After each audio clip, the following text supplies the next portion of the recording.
Assalamualaikum warahmatullahi wabarakatuh.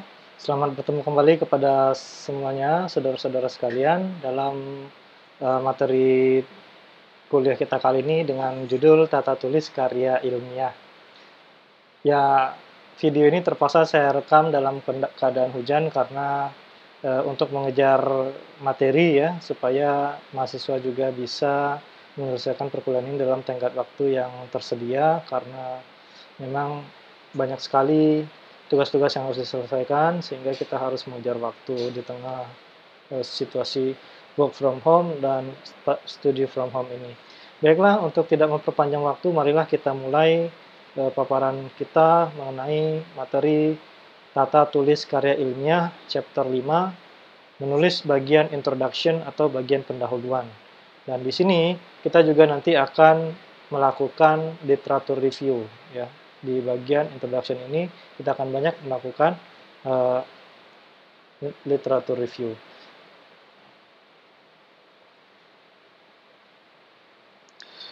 Oke.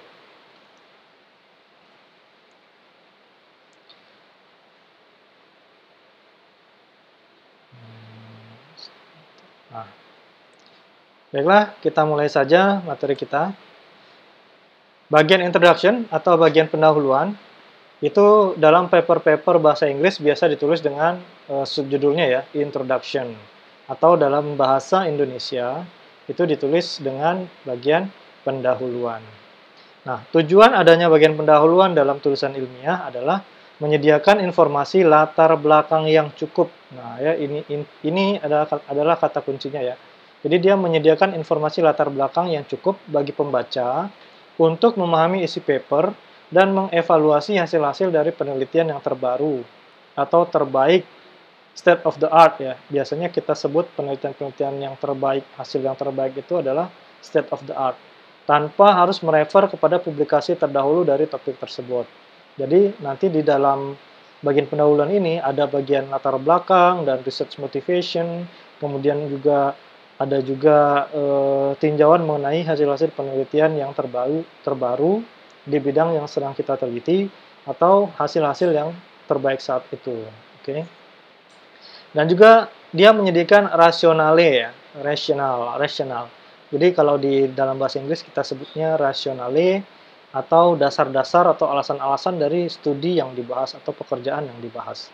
Karena itu, di bagian pendahuluan, tuliskan secara jelas dan singkat ya. Jadi kata kuncinya adalah jelas dan singkat. Tujuan Anda dalam menulis dalam menulis penelitian kita ya ke dalam paper tersebut. Nah, ini pertanyaan-pertanyaan yang sering dilontarkan oleh editor atau reviewer ya, yang harus bisa terjawab pada bagian pendahuluan. Yang pertama adalah apakah kontribusi penelitiannya baru? Oke. Jadi kalau misalkan penelitian kita itu tidak ada kontribusi yang baru, maka untuk menembus jurnal-jurnal yang bergengsi, misalkan jurnal kalau kita mengacu kepada Scopus, misalkan jurnal Scopus Q1 atau Q2, maka akan sulit sekali ya. Kalau kita tidak bisa menjawab kontribusi penelitian ini di dalam bagian pendahuluannya.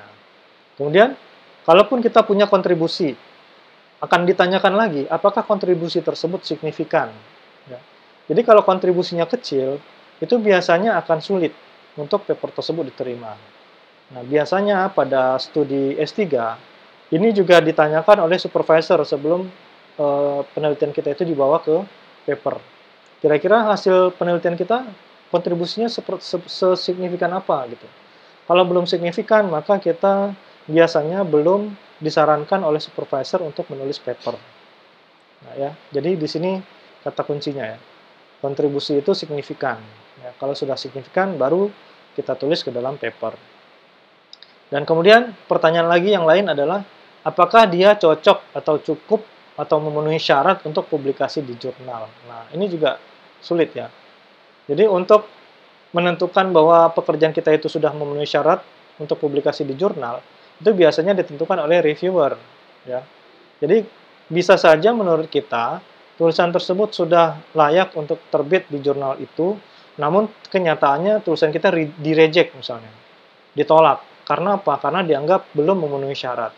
Nah, untuk mahasiswa S3 biasanya ini dapat dibantu oleh supervisor untuk menilai apakah tulisan kita itu memenuhi syarat untuk publikasi di jurnal. Nah, biasanya yang berat itu di sini ya, di 3 ini. Jadi sebelum lolos tulisan kita terkirim ke jurnal dan dibaca oleh reviewer, jadi kita perlu membuat penelitian kita itu lolos dulu dari supervisor gitu. Kalau supervisor belum meloloskan, kita tidak bisa untuk maju, begitu kira-kira. Nah, problem yang sering ditemukan dalam bagian pendahuluan oleh reviewer. Ya, ini problem atau masalah-masalah yang sering ditemukan ya. Yang pertama, porsinya terlalu besar dibanding keseluruhan isi paper. Misalkan, dalam suatu conference misalnya, jadi ada call for paper ya, call for paper CFP ya, CFP, CFP gitu ya, call for paper. Nah, dalam suatu conference internasional yang bergengsi, yang biasanya dari tulisan tersebut bisa direkomendasikan untuk ditingkatkan menjadi tulisan untuk jurnal, maka kadang-kadang kita hanya diberikan short paper, misalkan hanya 4 halaman atau 6 halaman maksimal begitu ya. Nah, dari 6 halaman yang diberikan, kita bisa menghabiskan 1,5 halaman untuk pendahuluan misalnya. Nah, itu akan menjadi pertanyaan bagi reviewer, kenapa ini pendahuluannya panjang sekali begitu. Ya, jadi kalau porsinya terlalu besar dibandingkan keseluruhan isi paper, maka ini akan jadi masalah. Beda halnya kalau kita punya slot, misalkan dia formatnya adalah long paper, bisa 11 atau 12 halaman misalnya, atau setidaknya 8 halaman. Maka bagian pendahuluan 1 halaman lebih, ya ini maksudnya 1 halaman setelah ada bagian judul dan ada bagian nama author dan afiliasi dan seterusnya, kemudian abstrak gitu ya. Jadi bagian pendahuluan itu nyebrang ke halaman setelahnya. Kira-kira menghabiskan 1,5 halaman misalnya, kurang lebih ya dari halaman depan. Nah, kalau papernya tadi ada 10 atau 12 halaman itu tidak masalah. Jadi intinya adalah proporsional ya antara bagian pendahuluan dengan keseluruhan isi tulisan. Oke. Kemudian kalau misalkan bagian pendahuluan kita mengandung terlalu banyak pernyataan yang umum, nah, yang sudah banyak diketahui, ini juga jadi masalah, ya. Jadi kita jangan memubazirkan kalimat-kalimat dengan mencantumkan pernyataan-pernyataan yang sudah banyak diketahui khalayak, gitu ya. Jadi cantumkan saja pernyataan-pernyataan yang spesifik, jadi general. Jadi kan kalau kita lihat struktur penulisan ilmiah seperti gelas pasir ya kemarin ya, atau jam pasir yang cekung di tengah gitu, kemudian cekung di tengah, kemudian membesar lagi ke bawah.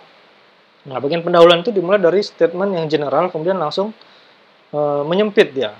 Nah, jadi yang bagian general itu jangan banyak-banyak. Ya. Jadi kita cukup 1 atau 2 pernyataan yang umum, yang sudah diketahui sebagai latar belakang masalah, baru lanjutkan kepada research motivation misalnya, atau problem statement, dan seterusnya. Kemudian rasionale dan tujuan tidak didefinisikan dengan baik. Nah, biasanya dalam bagian pendahuluan kita mesti mencantumkan tujuan pendahuluan kita, tujuan penelitian kita ya, atau tujuan penulisan ilmiah yang kita lakukan. Dan rasionale atau dasar-dasarnya atau alasan-alasannya yang sangat menunjang untuk kita melakukan penelitian tersebut. Itu juga harus kita cantumkan. Kemudian keseluruhan bagian ini atau bagian pendahuluan ini tidak terorganisasi dengan baik. Jadi misalkan isinya lompat-lompat gitu ya. Lompat-lompat, problem statement kadang-kadang adanya di bawah, di atas kita referensi yang banyak misalnya.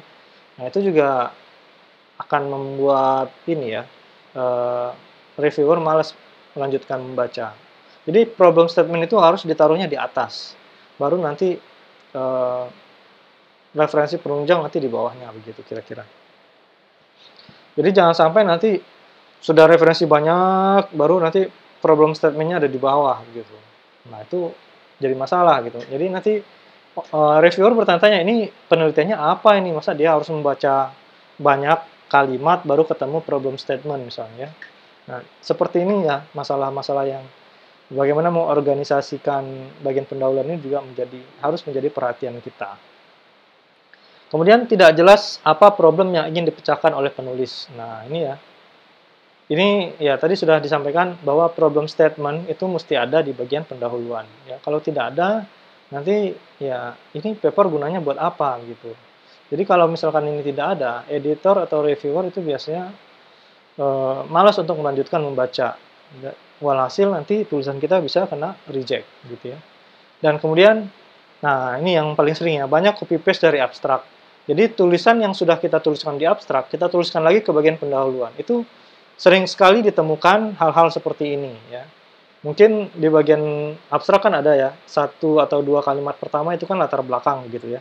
Nah, latar belakang itu diulang lagi di bagian pendahuluan, seperti itu. Harusnya kalau kita mau mengulang lagi, jangan kalimatnya sama. Mungkin tadinya di abstrak itu cakupannya singkat ya, atau brief ya, sangat singkat. Nah, di bagian pendahuluan agak dijabarkan begitu. Nah, itu lebih baik untuk menghindari problem seperti ini. Oke, kita lanjutkan ya. Nah, struktur bagian pendahuluan. Ya, kita bahas selanjutnya struktur bagian pendahuluan. Ya, harus ada problem yang diteliti. Ya, jadi harus mencakup atau mengandung problem apa yang kita teliti saat ini ya di paper yang kita tulis. Kemudian, adakah solusi? Ini salah ketik ya, solusi. Adakah solusi yang sudah pernah dipublikasikan? Nah, ini yang kita cantumkan dalam literatur referencing atau literatur review ya. Biasa apa namanya, kalau di bahasan-bahasan tata tulis secara ilmiah itu biasanya disebut dengan LR ya, disingkat dengan LR, literatur review atau literatur referencing ya. Bagaimana kita mereferensikan suatu literatur atau paper-paper yang membahas masalah yang sama. Kemudian dari berbagai literatur yang sudah kita referensikan tersebut, manakah yang terbaik misalkan? Solusi mana yang terbaik? Nah, kalau kita udah fokuskan ke satu paper state of the art misalnya, kemudian kita cari apakah kekurangan atau keterbatasannya. Sehingga disinilah kita bisa mengisi gap ya, untuk mengisi kekurangan atau keterbatasan dari metode state of the art yang tadi. Sehingga kita bisa melakukan peningkatan atau improvement atau modifikasi, seperti itu kira-kira ya. Kemudian apa yang akan kita harapkan akan tercapai, itu perlu kita masukkan juga di bagian pendahuluan. Misalkan kita cantumkan hipotesa, misalnya kalau kita lakukan modifikasi di sini, harapannya nanti improvement di bidang ini akan tercapai misalnya. Katakanlah mungkin akurasinya yang naik, atau mungkin recall-nya yang naik misalnya, seperti itu. Kemudian apakah kita sudah mencapai apa yang sudah kita tetapkan untuk dilakukan. Jadi misalkan kita udah set nih, ini apa yang menjadi target penelitian kita. Nah, kira-kira sudah tercapai nggak target yang tadi? Nah, itu perlu dicantumkan di bagian pendahuluan. Misalnya di bagian-bagian akhir pendahuluan itu kita cantumkan, misalkan this work, penelitian ini telah menghasilkan akurasi yang meningkat misalkan sekian persen dari metode state of the art yang tadi kita bahas. Gitu. Jadi kata kuncinya adalah fill in the gap. Ya. Jadi harus ada gap yang bisa kita isi dari literatur yang sudah kita review di dalam bagian pendahuluan. Oke, jadi ada peningkatan. Jadi kira-kira bentuk penelitian ilmiah itu ya memang mengisi gap dari penelitian sebelumnya gitu. Nah, biasanya kalau orang memulai penelitian tapi dia memulai dari yang baru, nah ini biasanya agak sulit untuk masuk ke paper yang tingkat tingkat gengsinya tingkat levelnya di Scopus misalnya yang tertinggi begitu ya. Karena ini penelitiannya sangat baru misalnya, sangat baru, belum ada yang melakukan. Nah, kita harus bisa menunjukkan walaupun dia baru, dia punya kontribusi yang signifikan tidak? Kalau misalkan tidak signifikan untuk penelitian yang baru, sedangkan kita tidak punya banyak literatur referencing, maka itu akan sulit. Maka yang paling mungkin, ya, oleh karena itu kalau kita banyak baca paper-paper dari conference atau dari jurnal atau dari yang lain, ya, itu kebanyakan dia mengisi gap aja, ya, melakukan improvement, isi gap, kekurangan dari penelitian yang sebelumnya, maka dia isi gapnya dengan melakukan improvement atau peningkatan atau mungkin penyempurnaan dengan modifikasi dan sebagainya. Nah, ini yang menjadi peluang kita untuk bisa menulis suatu penelitian yang baik atau yang bagus untuk mencapai target penulisan di jurnal. Baik, nah ini saya sarikan dari materi yang pernah saya sampaikan bahwa ini disadur dari materi kuliah tertulis scientific writing ya, technical writing apa scientific writing itu sama lah kira-kira seperti itu ya. Nah, ini saya sarankan dari mata kuliah itu dan mudah-mudahan berguna bagi kita semua. Oke, jadi how to, bagaimana menyusun bagian pendahuluan. Ini kira-kira komponen yang kalau kita mau bicara bahwa ini komponen yang komplitnya ya. Jadi kalau kita punya space yang banyak tadi ya, misalkan long paper 12 halaman misalnya, kita bisa masukkan semua komponen yang ada ini. Tapi kalau nanti ternyata jumlah halamannya terbatas, maka ini kita bisa kompres, bisa kita kurangi. Oke, jadi ini yang list komplitnya ya. Jadi harus ada nih. Oke, yang pertama adalah paper yang kita tulis itu berguna bagi non-expert. Jadi yang memang dia tidak melakukan riset mendalam di bagian kita. Nah, Anda jangan lupa bahwa yang menjadi reviewer dari suatu paper yang di-assign kepada dia, itu belum tentu expert. Ya, belum tentu expert di bidang yang di-assign-kan ke dia gitu. Contoh misalkan dalam suatu jurnal, mereka sudah punya list reviewernya sekian orang, profesor ini misalnya. Nah, kadang-kadang si profesor itu mendapatkan assignment paper yang kebetulan dia bukan expert di bidang itu. Nah, itu mungkin sekali ya, sangat mungkin sekali. Oleh karena itu, di dalam bagian pendahuluan kita perlu menunjukkan pentingnya topik ini seperti apa dengan bahasa yang bisa dipahami oleh yang non-expert. Kira-kira seperti itu ya. Sehingga nanti walaupun orang yang membaca tidak di bidangnya ya, siapapun nanti yang akan membaca, kalau paper kita bisa terbit, maka dia bisa mengikuti tulisan kita. Oke. Nah, kemudian, ini yang tadi kita sampaikan, membahas dari bagian yang umum ke spesifik. Ya, ini mengikuti kaidah gelas jam pasir tadi ya, yang dia cekung, kemudian mengecil ke tengah, kemudian membesar lagi ke bawah gitu. Jadi di bagian atas ini sudah kita sudah kita bahas ya tentang imrat. Jadi kalau misalkan Anda tidak ini, coba lihat lagi tulisan yang di sini. Nah, di situ ya. Di situ ada card, coba diklik lagi. Itu udah kita bahas di bagian pertama. Oke.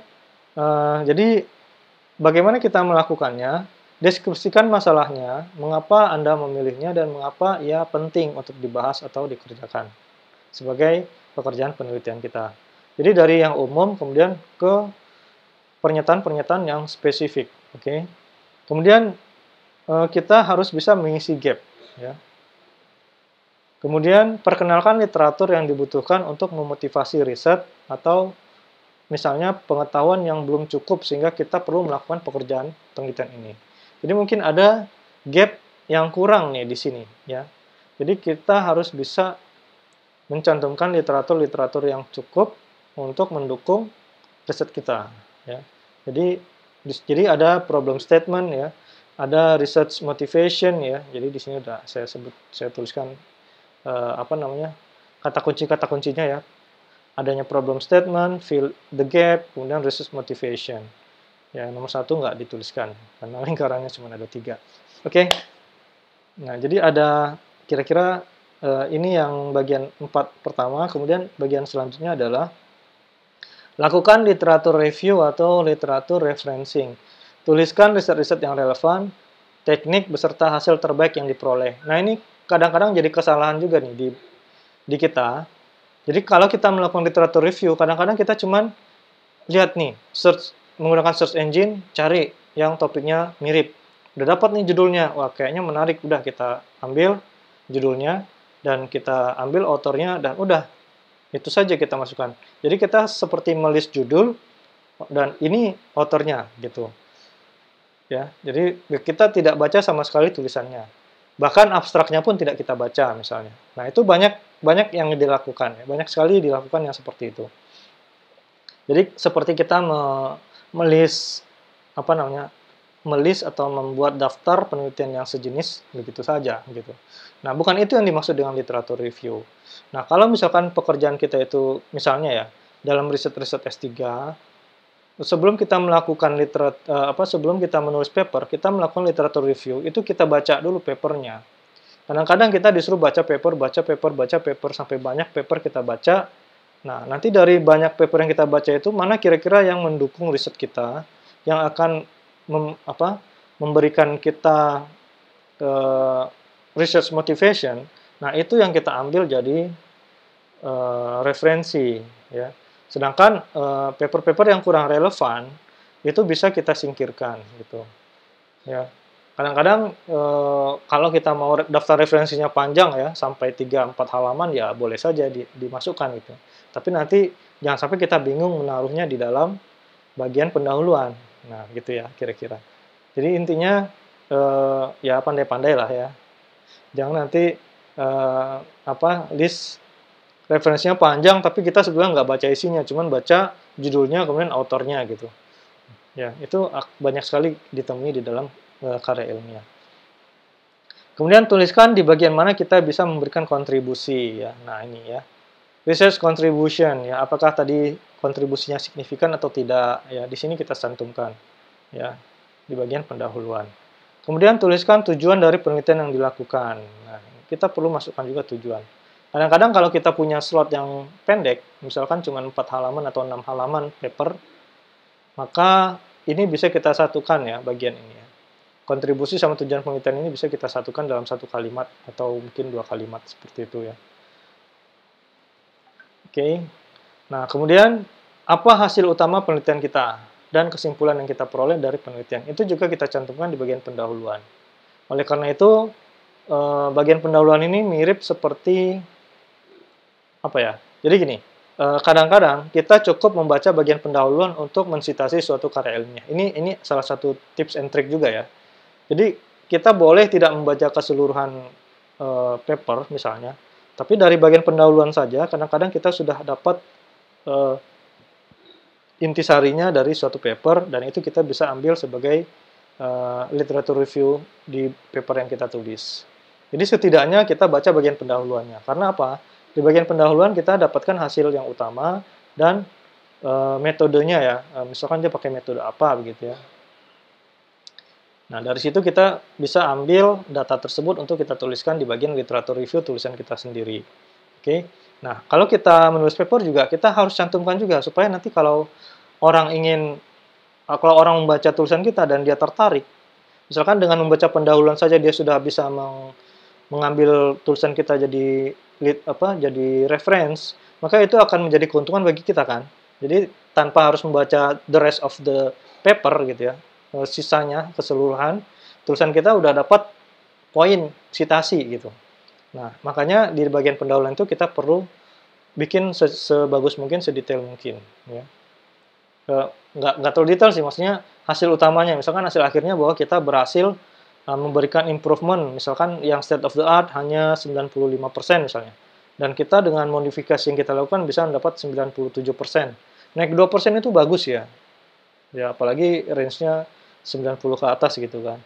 Apalagi kalau improvement-nya bisa di atas 5 atau 7% gitu. Nah, itu yang penting ya. Jadi kesimpulannya misalkan kita berhasil melakukan improvement dari penelitian sebelumnya atau dari hasil state of the art yang sudah kita bahas di bagian literature review di atasnya. Kemudian, apakah implikasi selanjutnya? Tuliskan potensi yang mungkin diperoleh. Misalnya, kita cantumkan, ya dengan metode yang kita ajukan ini dapat menjadi hal yang potensial yang bisa dipakai oleh dunia industri misalnya, untuk melakukan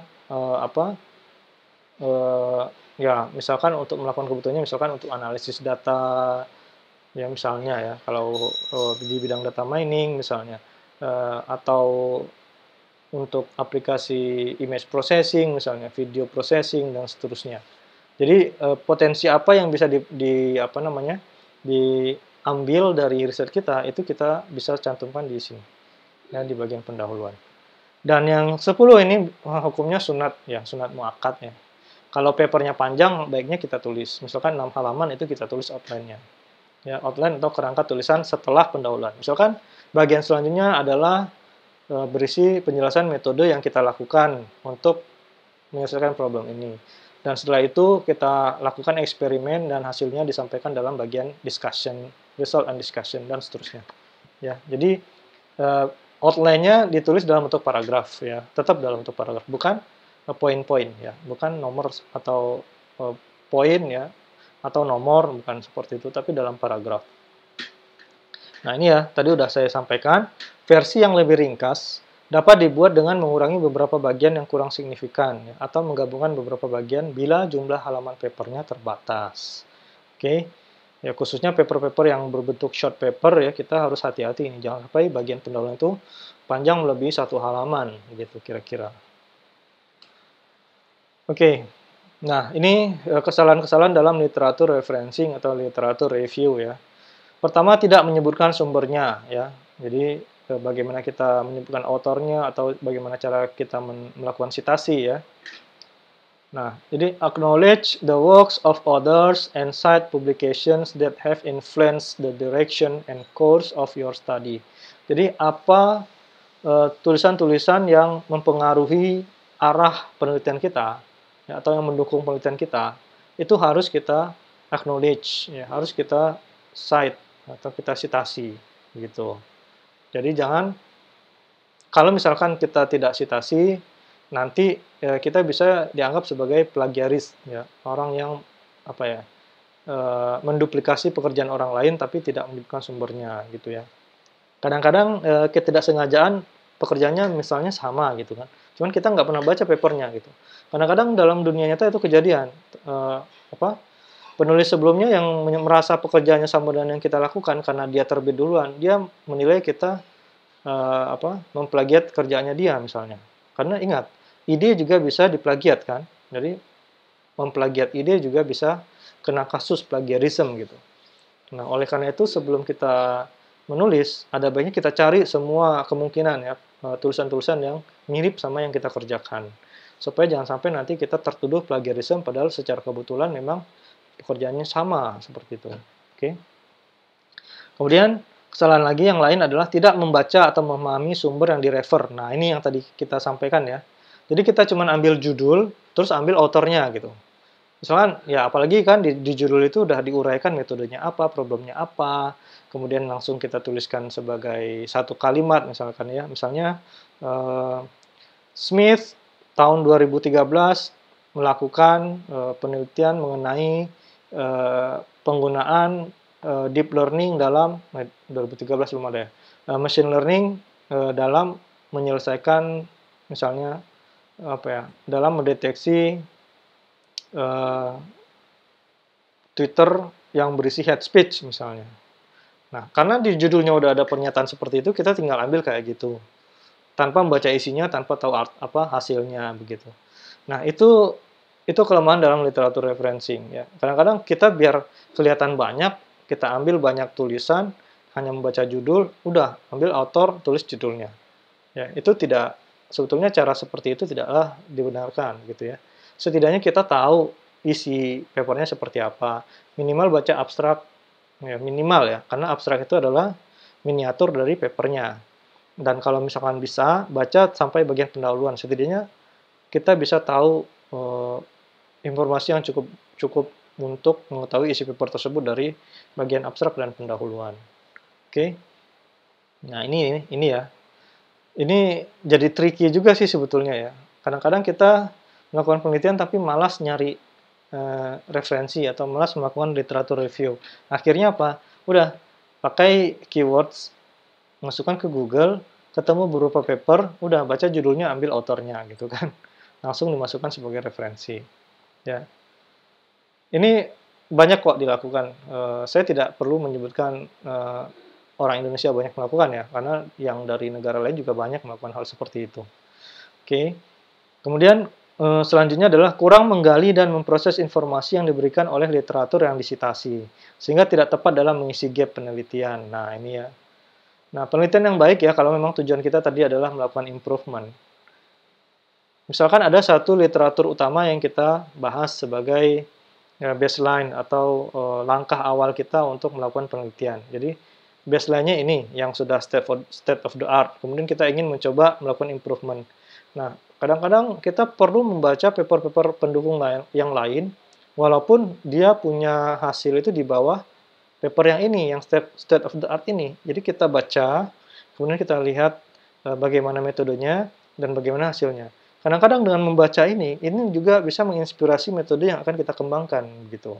ya. Bagaimana misalnya ternyata kombinasi yang dia lakukan adalah hasilnya seperti ini, tidak bagus. Nah, sehingga kita bisa setidaknya dari situ kita mempelajari, wah ternyata metode ini tidak tepat, jangan pakai yang ini. Atau kombinasi ini tidak tepat, jangan pakai kombinasi ini, gitu. Jadi kita perlu menggali untuk mendukung riset penelitian yang kita lakukan. Oke. Kemudian standar penulisan referensi yang salah. Nah, ini ya. Hanya menyerahkan sepenuhnya kepada software citasi.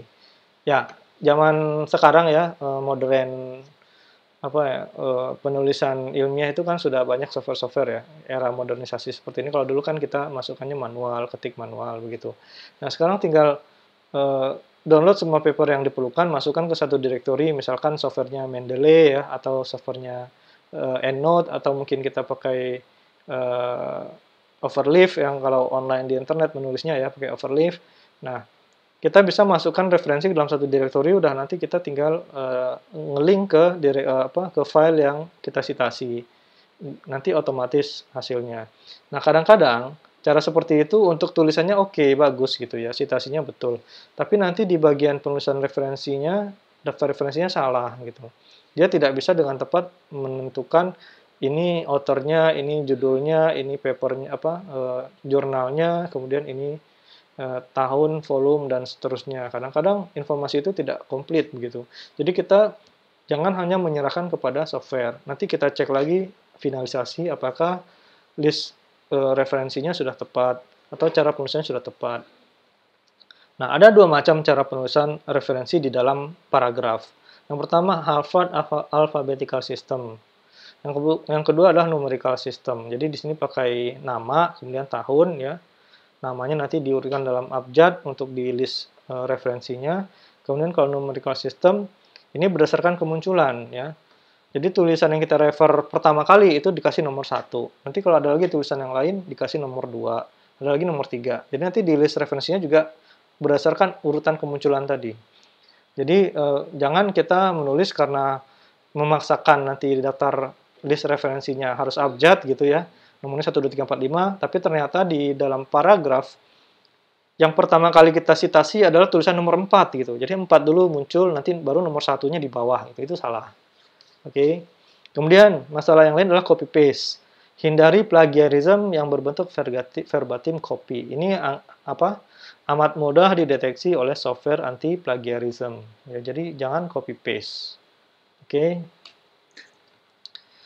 Nah, ini tadi ya, tentang penulisan citasi, kita bahas sedikit. Yang pertama adalah Harvard Alphabetical System. Biasanya ditulis nama author dan tahun publikasi, tampil bersamaan ya. Misalnya Smith tahun 2001, atau Smith and Jones tahun 2001, atau Smith et al. Ini kalau bertiga ya, bertiga atau lebih, pakai et al. Kalau bahasa Inggris ya. Kalau hanya dua, kedua-duanya namanya harus ditulis. Tapi kalau dia penulis tunggal, cukup satu saja. Nah, bagaimana kalau bahasa Indonesia? Ya sama. Nanti kalau bahasa Indonesia di sini misalkan Surya dan Joko gitu kan sama ya. Kalau banyak misalkan Surya DKK ya. Cuman ya kalau saya sering ketemu ya paper bahasa Indonesia sering menyebutkan Surya DKK nama DKK dan kawan-kawan gitu ya. Sebenarnya nggak baku ya istilah DKK gitu ya. Tapi gimana ya? Nggak ada lagi istilah yang cocok untuk penulisan ilmiah, memang ya kita biasanya pakai DKK ya, dan kawan-kawan gitu. Cuman kalau pakai bahasa Inggris et al. Kan nggak lucu ya kalau papernya bahasa Indonesia. Oke. Nah, kemudian daftar referensi di bagian akhir paper harus dalam bentuk alfabet terurut. Ya. Jadi daftar referensi di bagian akhir papernya harus dalam bentuk alfabet terurut mulai dari A, B, C, D, dan seterusnya sampai Z. Oke. Nah, di sini nanti kan gampang ya. Jadi alfabet apa yang diurutkan? Nah, berdasarkan yang ini nih. Jadi kalau di sini kita munculkan kata kedua, misalkan, atau nama family, family name, maka yang diurutkan di daftar referensi adalah family name-nya. Ya, nanti kita lihatkan contohnya ya. Family name yang kita tunjukkan di bagian referensi. Tapi kalau di sini kita cantumkan dia nama pertama, tadi misalkan ya Surya dan Jones. Berarti nanti yang dimasukkan adalah Suryanya gitu, bukan kata keduanya Agustian gitu ya.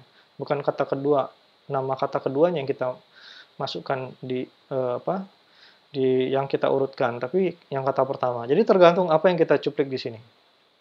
Kalau dia kata pertama yang muncul di sini, maka kata pertama itu yang kita masukkan sebagai urutan. Sehingga nanti pembaca mudah mencarinya gitu ya.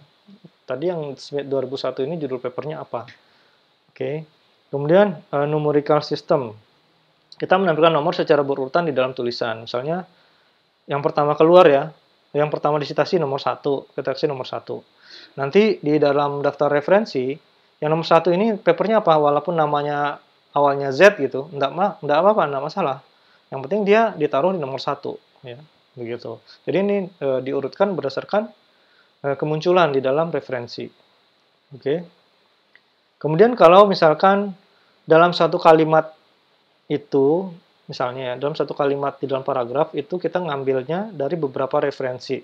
Bisa pakai gini, 2, 3, 4. Berarti referensi paper nomor 2, nomor 3, dan nomor 4 itu berbicara dalam masalah yang kita tuliskan di sini gitu ya, di sebelumnya gitu. Oke. Nah, mungkin saya perlu perlihatkan ya sebentar ya. Nah, di bagian sini. Nah, ini contohnya paper yang saya peroleh dari web ini ya, ACL Web. Judulnya Automatic Classification of Tweets for Analyzing Communication Behavior of Museum. Ini nama autornya, dan kita lihat cara penulisannya adalah dengan menggunakan alphabetical system. Nah, ini ya, contohnya nih. Johnson et al. Tahun 2012, gitu ya. Kemudian, nah ini juga ada, ini ya, Gleitner and Muschigain tahun 2011, Sakaki et al. 2013 ya misalnya. Reimer Richter 2010. Jadi ada dua macam ya, ada yang namanya di dalam kurung langsung ya, dan ada yang di luar. Nah, yang di luar biasanya kalau kita langsung menyebutkan dia tanpa menyebutkan teorinya, misalkan kayak tadi mana tadi ya. Kok hilang ya? Sebentar. Ah, ini ya. Ini contohnya ya. In order to better understand their practice and intention, Johnson et al.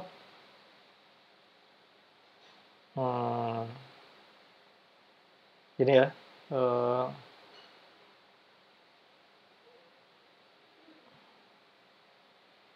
Atau yang ini deh. Ini kayaknya kalimatnya gantung. Yang ini. An exception worth mentioning this the work present in Lovejoy and Saxon. Jadi karena di sini kita tidak cantumkan ya apa sih yang dia kerjakan, tapi langsung namanya gitu. Jadi pekerjaan itu dipresentasikan oleh Lovejoy and Saxon tahun 2012. Jadi namanya ada di luar kurung. Ya. Nah, kalau namanya ada di luar kurung itu kita cantumkan dia seperti ini cara penulisannya. An exception worth mentioning in this work presented in log. Jadi contohnya adalah suatu pengecualian yang bagus untuk disebutkan di sini adalah pekerjaan yang dilakukan oleh Lovejoy and Saxton tahun 2012. Nah, kalau di sini kita lihat.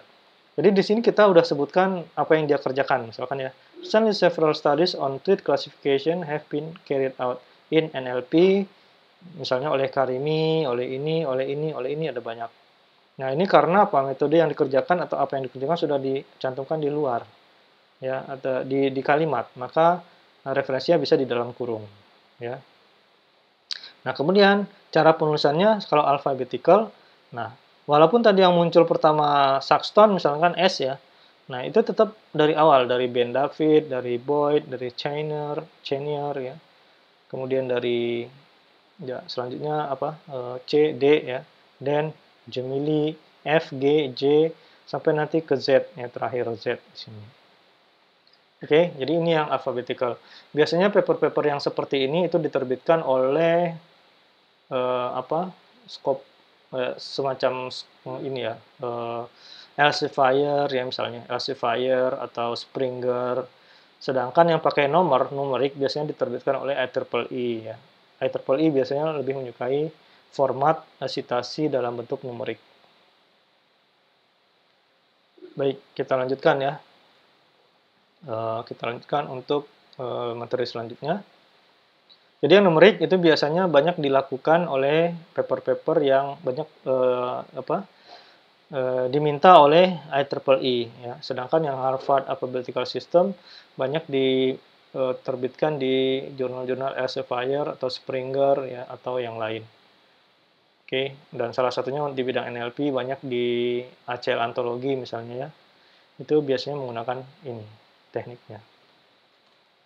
Baik, kita lanjutkan. Nah, bagaimana kasus plagiarism dalam literatur review? Nah, mengambil tulisan literatur review dari paper lain lalu mengganti sedikit kata-kata atau cara penulisan citasi ya. Misalkan nih, kita baca paper. Di paper itu dia mereview paper lain. Nah, kita copy aja tuh daripada kita melakukan review sendiri, udah kita ambil aja kalimatnya gitu kan. Kayak tadi nih, tadi yang kita perlihatkan di paper yang contohnya tadi, itu bagian literatur review-nya kita copy, kita taruh di tulisan kita. Nah, itu salah, itu tidak boleh ya. Itu namanya plagiarism. Kita nggak baca, tapi kita ngambil. Jadi yang melakukan literatur review adalah penulis lain, udah kita ngambil dari dia, kita copy paste, itu nggak boleh ya. Atau kita ganti sedikit kata ya, atau cara presentasinya kita ubah dikit, itu nggak boleh. Jadi minimal kalau kita mau mengambil review literatur yang sama, ya kita baca lagi atau kita download papernya, kemudian kita baca. Setidaknya kita tahu isinya apa, baca bagian abstrak dan pendahuluan. Setidaknya itulah. Oke. Kemudian mengambil tulisan dari paper yang direfer dalam bentuk verbatim copy. Nah, misalkan nih, saya merefer tulisan dari A, paper A. Nah, di paper A itu ada kalimat yang kita ambil, ya. Mungkin dalam bagian discussion atau bagian kesimpulan. Kita copy paste ke paper kita. Walaupun nanti kita cantumkan siapa gitu ya. Misalkan A tahun 2020 atau 2019 menemukan kesimpulan seperti ini, bla bla bla bla gitu. Nah, tulisan itu saya ambil bulat-bulat dari tulisannya dia. Itu juga tidak boleh. Kenapa? Walaupun kita tuliskan nama autornya dan kita citasi dengan baik, tapi cara penulisan verbatim copy itu tidak bagus. Kenapa? Karena itu amat mudah terdeteksi sebagai plagiarism oleh software anti plagiarism. Ya, yang namanya software anti plagiarism dia tidak melihat itu udah ada citasinya atau tidak, tapi dia hanya melihat kemiripan. Nanti dia dia totalkan berapa persen total fragmen atau kalimat-kalimat yang sama dengan tulisan yang lain. Walaupun sumber tulisannya ada banyak, nanti dia totalkan aja gitu. Ternyata tingkat plagiarismnya 70% misalnya. Padahal 70% itu sumbernya misalkan ada 70 juga misalkan gitu ya, masing-masing 1% gitu kan. Nah, jadi jangan sampai melakukan copy paste karena itu akan merugikan kita sendiri ya. Karena kalau misalkan angka plagiarismenya tinggi setelah dicek dengan software ya, katakanlah nama softwarenya Turnitin dan lain-lain ya, nanti reviewernya langsung mereject gitu. Jadi untuk menghindari itu jangan melakukan verbatim copy. Nah, verbatim copy yang boleh ya hanya dimungkinkan bila bentuknya quotes dan ditulis dalam format quotes ya. Quotes tahu ya. Jadi tulisannya itu menjorok, misalkan marginnya paragraf segini ya, marginnya segini. Nah, kalau quotes itu agak mengecil lagi ya, jadi nanti dia terpisah dari paragraf, bentuknya quote dan pakai tanda kutip ya, quote pakai tanda quotes atau tanda kutip. Jadi kalau kita mau copy paste itu harus seperti itu caranya. Dan tulisan yang di copy paste dia harus berupa teori, teorema gitu, atau kesimpulan dari penulisnya yang kita citasi ya. Jadi dia harus berupa teori atau kesimpulan. Ya. Sekarang kan banyak ya para ahli-ahli gitu tulisannya atau kata-katanya di quotes ya. Di quotes misalkan kita sendiri misalnya dalam laporan tugas akhir atau skripsi atau disertasi kita ambil quotes misalkan misalnya negara adalah kumpulan orang-orang yang bekerja bersama-sama, Abraham Lincoln misalnya ya, saya nggak tahu, saya bukan orang politik. Nah, jadi itu ditaruh di halaman depan gitu, misalnya, atau nanti di halaman sekian. Nah, itu gaya penulisan ya, banyak yang suka seperti itu. Nah, kalau bentuknya quotes kita masukkan ke dalam tulisan kita paper, sebagusnya adalah yang di quotes adalah yang teori ya, atau kesimpulan, teorema atau kesimpulannya. Misalkan teorema yang biasa di quotes apa? Yang paling populer misalnya ya kalau kita SMP atau SMA, hukum 1 Newton atau hukum 2 Newton misalkan. bahwa gaya berbanding lurus dengan F sama dengan M kali A ya. Massa dikali akselerasi atau percepatan begitu. Nah, itu kan quotes ya. Kata-katanya kita cuplik dari Newton misalnya. Itu boleh. Kemudian selain itu, jadi kalau kita mengambil secuplik saja, maka tulis dengan bahasa atau kalimat kita sendiri ya. Supaya apa? Supaya tidak kena. Nah, ini ya. Tidak terdeteksi sebagai plagiarism oleh software. Karena yang mendeteksi plagiarisme itu bukan orang nanti, tapi software ya. Nanti editornya atau reviewernya dia tidak mengecek satu persatu sumbernya. Dia cuma melihat, wah ini tingkat plagiarismenya 50%, udah reject gitu. Jangan sampai kita kena korban software anti plagiarism. Oke? Nah, ya saya kira demikian yang bisa saya sampaikan untuk materi tentang bagian pendahuluan. Nah, ini ada challenge, saya harapkan mahasiswa semuanya bisa melakukannya ya. Oke, ini challenge kita. Carilah sembarang paper ilmiah ya. Boleh bahasa Indonesia, boleh bahasa Inggris. Dari jurnal atau dari conference. Topiknya bebas ya. Asal dibilang natural science dan teknologi atau ilmu alam ya. Karena kita Fakultas Sains dan Teknologi, sains yang kita bahas adalah sains ilmu alam ya, IPA. Bukan sains IPS gitu. Maka saya minta cari paper di bidang ini. Boleh tentang biologi, boleh tentang kimia, fisika juga boleh ya. Atau tentang teknologi. Teknologinya juga bebas, mau otomotif, mau mesin, mau teknik apapun boleh. Yang penting bidang sains dan teknologi. Kemudian baca dan periksa dengan teliti bagian pendahuluannya. Oke. Baca bagian pendahuluan. Kemudian coba tunjukkan bagian-bagian yang menjadi komponen dari struktur pendahuluan seperti yang telah dibahas dalam kuliah ini. Ya, slide 5-7. Tadi ada 10 poin ya. Yang bentuknya lingkaran ada 3 itu yang sebelah kanannya. Coba dilihat poin-poinnya. Kira-kira ada berapa poin yang dicantumkan oleh paper itu. Oke. Apakah Anda menemukan paper yang lengkap mengandung 10 komponen di atas? Nah, cari sebanyak mungkin yang mengandung 10 komponen. Misalkan Anda baca 3 paper, satu cuma mengandung 5, satu lagi 4, satu 3. Nah, itu kayaknya buang aja. Ganti papernya. Cari yang mungkin di atas 5 lah ya. Nah, kalau bisa mungkin ada beberapa pilihan. Anda mungkin bisa mendapatkan satu paper yang isinya komplit 10-10-nya. Atau misalkan hanya mengandung 7. Nah, itu oke ya, bagus. Atau mungkin ada 8 atau 9 gitu. Tapi kalau cuma 5 atau 4, saya kira itu tidak diharapkan. Jadi kita di sini belajar melihat tulisan orang tentang bagian pendahuluan ini. Oke? Ya, saya kira demikian yang bisa saya sampaikan untuk materi bagian pendahuluan dalam tata tulis karya ilmiah ini. Mudah-mudahan bermanfaat bagi kita semuanya. Dan apabila ada pertanyaan, silakan tulis di bawah di kolom komentar. Dan jangan lupa seperti biasa, tolong tinggalkan jejaknya, isi absen. Oke, saya ucapkan terima kasih, semoga bermanfaat, dan mohon maaf kalau ada kesalahan dalam pemaparan ini, dan kalau ada kesalahan dalam penyampaian, akhirnya saya ucapkan Assalamualaikum warahmatullahi wabarakatuh.